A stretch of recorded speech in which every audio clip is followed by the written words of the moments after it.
এটি হলো শিল প্রভুপাদের চরমোক্তি। শিল প্রভুপাদ বুঝিয়ে দিয়েছেন একটি উদাহরণের মাধ্যমে।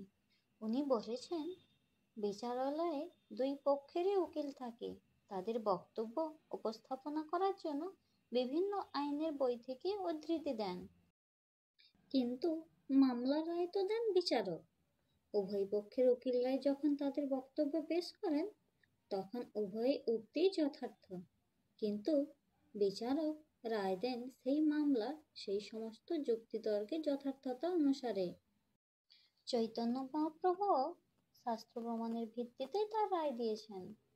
পারমার্থিক স্তরে উন্নতি হওয়ার একমাত্র পন্থা ভগবানের দিব্য নাম কীর্তন করা।